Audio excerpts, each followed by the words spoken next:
बिस्मिल्लाहिर्रहमानिर्रहीम। अस्सलाम वालेकुम नाज़रीन, आप देख रहे हैं प्रोग्राम हक़ाइक़। मैं हूँ आपके साथ फ़ाइज़ा शिराज़ी।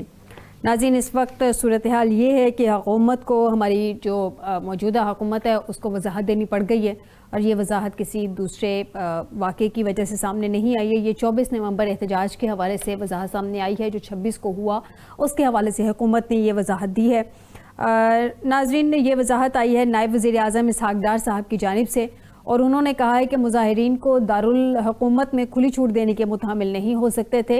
और इस हवाले से उन्होंने मज़ीद कहा है कि मुज़ाहिरीन के रेड जोन में दाखिल होने के बावजूद तहम्मुल का मुज़ाहरा किया। सिक्योरिटी फोर्सेस के पास आतिशी असला नहीं था, सिर्फ आंसू गैस, वाटर कैनन और लाठियाँ थी, जबकि सफारती मिशंस और अहम इमारतों के तहफ़्फ़ुज़ के लिए आर्टिकल 245 के तहत फ़ौज तैनात की गई थी।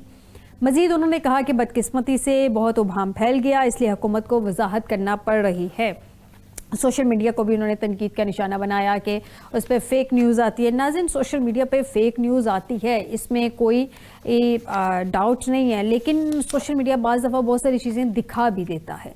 इस सब के अलावा नाज़रीन, बानी पीटीआई के जो वकील हैं फैसल चौधरी, उन्होंने एक शाहजेब खानज़ादा के प्रोग्राम में, जो न्यूज़ के प्रोग्राम में बात करते हुए उन्होंने कहा है कि जी कासिम सूरी जैसे लोग ट्वीट्स करने से पहले लीगल टीम से बात कर लिया करें या एटलीस्ट उनकी बहन से बात कर लिया करें। नाज़रीन, आपको याद होगा पिछले कुछ दिनों में बारहा जब कासिम सूरी ने एक ट्वीट की बानी की अडियाला से मुंतकिली के हवाले से, तो एक उभाम सा पैदा हो गया था कि आखिर बानी किधर हैं, अडियाला हैं नहीं हैं। उनकी सेहत के हवाले से भी तशवीशनाक जो थी वो बातें की जा रही थी।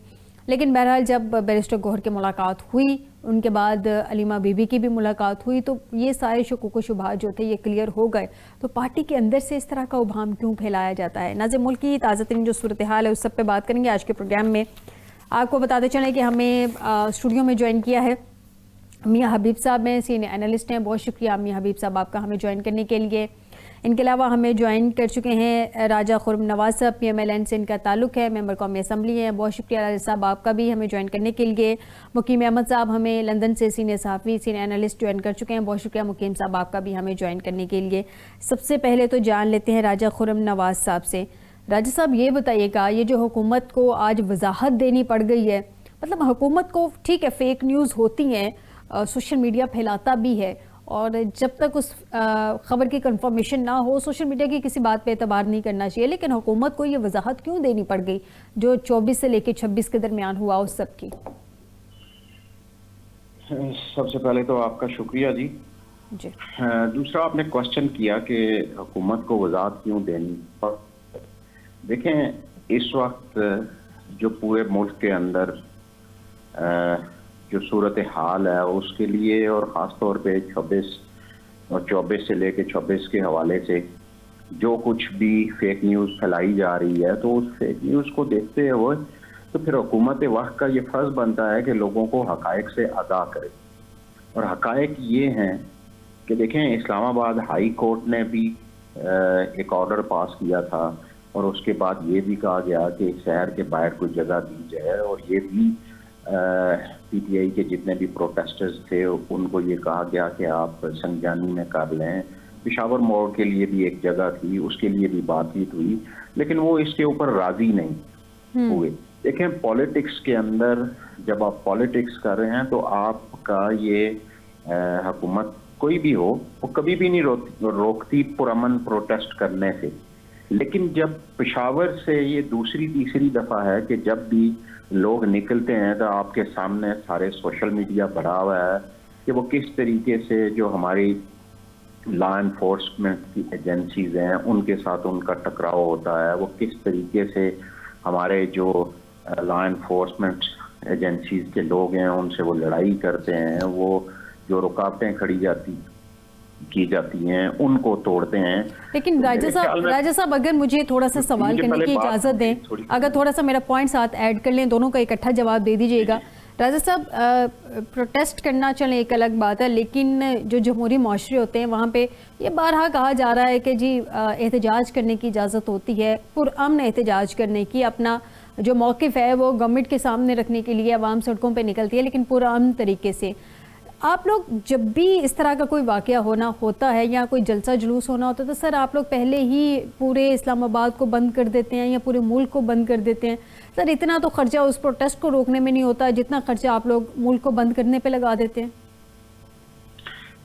देखिए जी, इस्लामाबाद कैपिटल को प्रोटेक्ट करना ये हुकूमत की जिम्मेदारी है, और लॉ एंड ऑर्डर की जो सिचुएशन बनती है पूरे मुल्क में उसको भी मेंटेन करने के लिए ये सारा कुछ करना पड़ता है। आपको पता है कि बारहा पीटीआई ने ये जब भी प्रोटेस्ट होता है, मतलब अगर उनको इजाजत भी दी गई हो तो वो उस वक्त भी यही करते हैं कि पूरा लश्कर लेके एक लश्कर कशी की जाती है। तो देखें, महज़ब माशरों के अंदर ये नहीं होता, और किसी भी मुल्क के अंदर जो प्रोटेस्ट है वो पुरअमन तरीके से किया जाता है। तो पुरअमन तरीके से अगर कोई भी प्रोटेस्ट हो, आप देखें यहाँ इस्लामाबाद कैपिटल के अंदर इन्होंने कहा जी कि हम लोग आके धरना देंगे।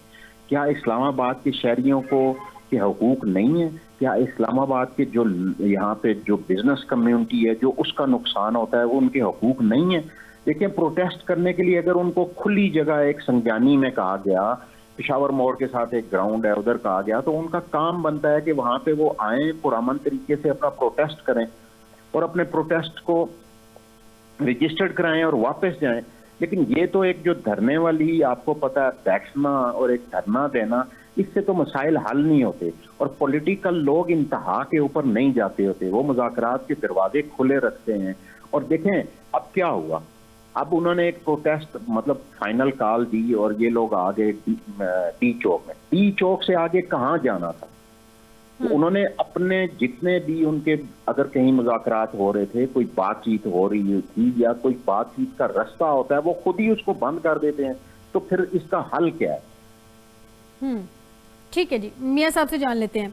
मियाँ हबीब साहब, क्या वाकई मतलब ठीक है बातचीत का हल, बातचीत के ज़रिए ही हल निकलता है एक महज़ब माशरों में या जमहूरी माशरों में, एटलीस्ट बातचीत के ज़रिए हल निकलता है। लेकिन हर जगह पे कन्फ्यूजन है, जो कि मैं पहले भी अपने प्रोग्राम्स में ये चीज़ डिस्कस कर चुकी हूँ कि जब एक प्रोटोकॉल के तहत आपने बैरिस्टर गोहर, बैरिस्टर सैफ की मुलाकात करवा दी बानी पीटीआई से, और जो इतलात आ रही थी बकौल बैरिस्टर सैफ के, जो उन्होंने ऑन रिकॉर्ड ये बात की कि जी बानी पीटीआई से निकालने के लिए एग्री कर गए थे, बुशरा बीबी अड़ी हुई थी, उन्होंने कहा था मेरे फ़ोन पे बानी से बात करवाते। तो क्या हुकूमत की रिस्पॉन्सिबिलिटी नहीं थी कि वहाँ से अरेंजमेंट करवाते, फ़ोन पे बात करवा देते?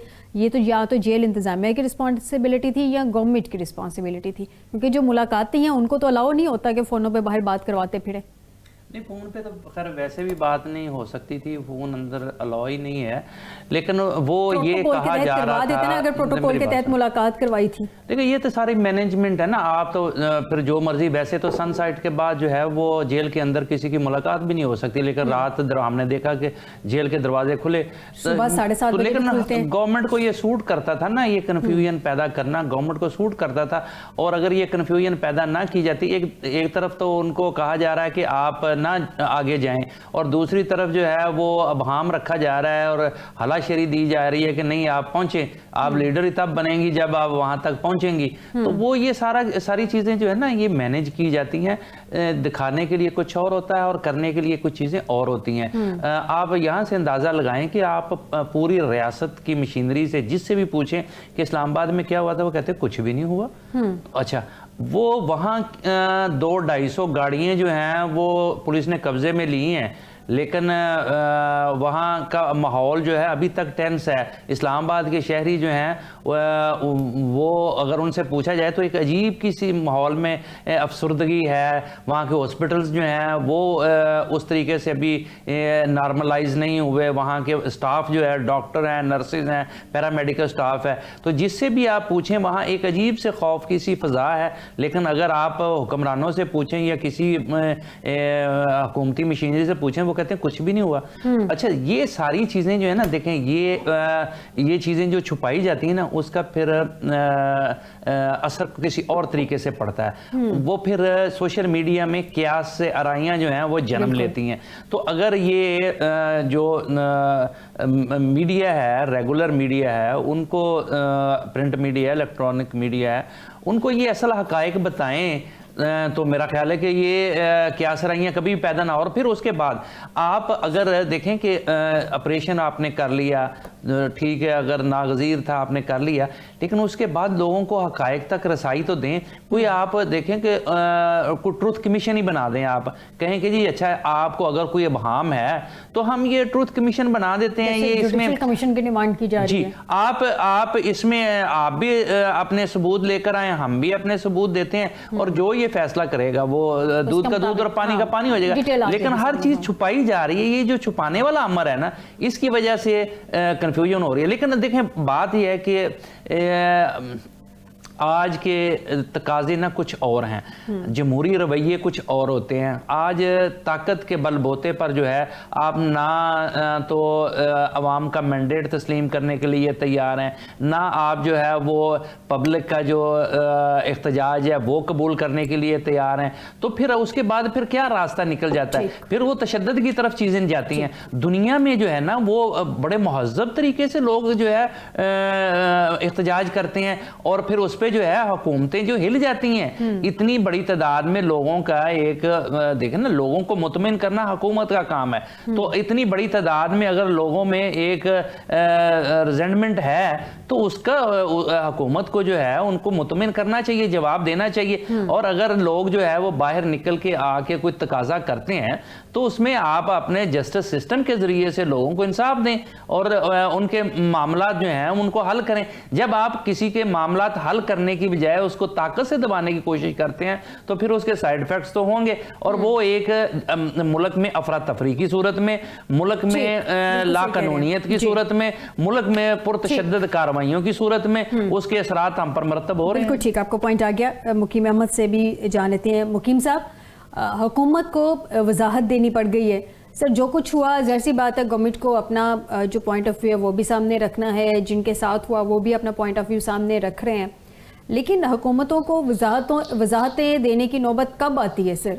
क्यों वजाहत देने की नौबत आ गई गवर्नमेंट को? जिस वक्त सूरत हाल क्लियर ना हो, जिस वक्त कुछ चीज़ छुपाई जा रही हो, कुछ चीज़ खुफिया रखी जा रही हो, तो फिर इसी तरह ही होता है कि आपको फिर कुछ ना कुछ स्टोरी घड़नी पड़ती है या कोई जवाज़ बनाना पड़ता है। तो हुकूमत में तकरीबन वही या तकरीबन उसी सतह पर आ गई है जहां उसके पल्ले कुछ है नहीं कि वो सच्चाई बयान कर सकें या वो सच का सामना कर सकें। अफसोस के साथ कहना पड़ता है कि किसी भी जमहूरी हुकूमत में इस तरह का काम नहीं हुआ कि आप ज़ाहिरीन को बगैर नोटिस के उन पर फायर खोलें। मुकीम साहब मुझे थोड़ा सा मार्जिन दीजिएगा, मैं माजरा चाहती हूँ। नाज़रीन मुझे एक छोटा सा ब्रेक लेना है, ब्रेक के बाद वापस आते हैं तो गुफ्तगू का सिलसिला यहीं से मुकीम साहब की बात से ही शुरू करेंगे। नाज़रीन एक छोटे से ब्रेक के बाद वापस आते हैं तो बात करेंगे कि जो हुकूमत को वजाहत देने की ज़रूरत पड़ रही है एग्जैक्टली इसकी रीज़न क्या है, इस सब पे बात चल रही है। एक ब्रेक के बाद